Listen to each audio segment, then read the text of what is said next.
tabernáculo de Moisés foi a habitação de Deus, do Altíssimo, durante 40 anos no deserto. Todas as pessoas que se aproximavam desse recinto sabiam que esse lugar era um lugar especial, um lugar separado, santificado a Deus.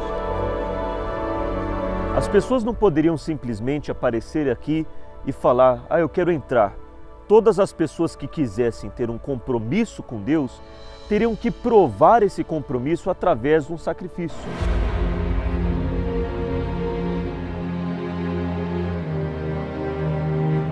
Esse elemento era chamado altar do sacrifício, ou podemos dizer altar da decisão, porque era nesse lugar onde a pessoa tomaria a decisão de deixar o pecado dela e o que afastava de Deus. Por isso ela precisava de um animal perfeito, puro, para que esse animal viesse substituí-la. Ela teria que ser morta, mas na verdade quem iria morrer era o animal. Então, ao apresentar o animal perfeito, os pecados do pecador seriam transferidos para o animal e após o sacrifício feito e o sangue do animal utilizado no altar, essa pessoa então estaria livre do pecado. Após o sacrifício no altar, a pessoa poderia ir livre do pecado dela. E o sacerdote representaria a pessoa a partir desse ponto para frente. Ela não poderia entrar no local sagrado. Mas antes de entrar, o sacerdote ou o sumo sacerdote teria que lavar as mãos e os pés na bacia de bronze ou na pia de bronze. Por quê? Porque era um local sagrado. Era um local que prestavam reverência a Deus. E eles não poderiam entrar lá de qualquer jeito. Hoje, nós não lavamos as mãos e os pés para entrar no santo lugar, mas sim a nossa mente e o nosso coração. E a água que nos purifica é a palavra de Deus. Então você vê a necessidade de diariamente fazermos essa purificação.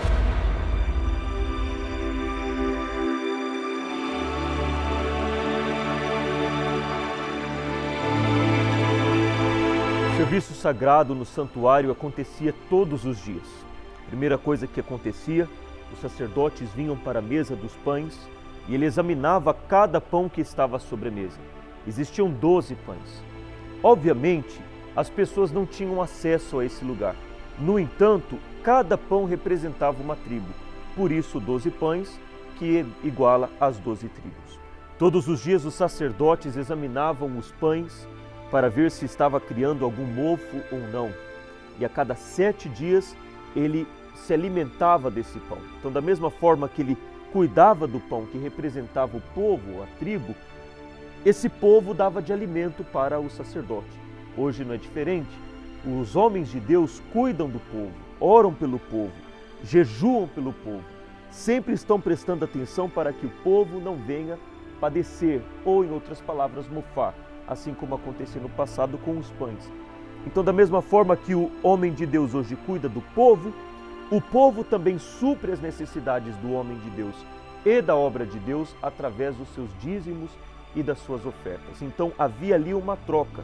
O homem cuidava do povo e o povo cuidava da obra de Deus. Logo após examinarem os pães, o sacerdote vinha até o altar do incenso. Era nesse local que ele se comunicava com Deus.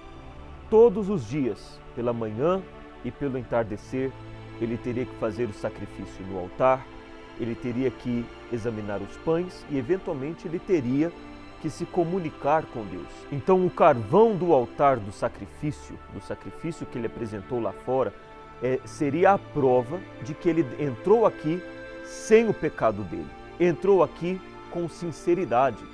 E quando ele se dirigisse a Deus através da oração, ele iria se dirigir com uma sinceridade de coração. E após apresentar o incenso, o sacerdote viria até a menorá ou o candelabro para acender as 7 copas, que era a única forma de iluminação no tabernáculo. Mas ele precisava de fogo. De onde ele pegaria esse fogo? Esse fogo teria que ser pego do altar do incenso. Então veja que todos os elementos no tabernáculo dependem do fogo. Mas esse fogo ele tinha que partir de um lugar. E esse lugar era exatamente o altar do sacrifício, o local da decisão onde a pessoa deixaria os pecados dela para que então, através do sacrifício, ela pudesse apresentar as suas orações sinceras a Deus e, após apresentar as suas orações no altar do incenso, a fé da pessoa poderia então ser acesa. Agora nós vamos entrar no Santíssimo Lugar, onde a presença de Deus habitava através da Arca da Aliança. Vamos lá.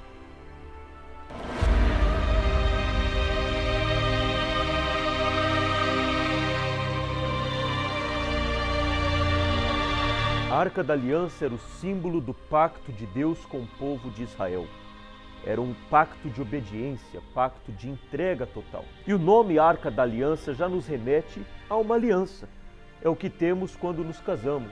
E é exatamente isso o que Deus sempre quis fazer com o povo. Firmar um pacto, uma aliança com esse povo. Só que Deus é santo e Ele precisava que esse povo viesse a largar as suas idolatrias, os seus erros, os seus pecados, para que então eles fossem purificados, eles viessem a ter uma comunhão sincera com Deus, a fé desse povo pudesse ser acesa e então finalmente esse casamento, esse pacto aconteceria.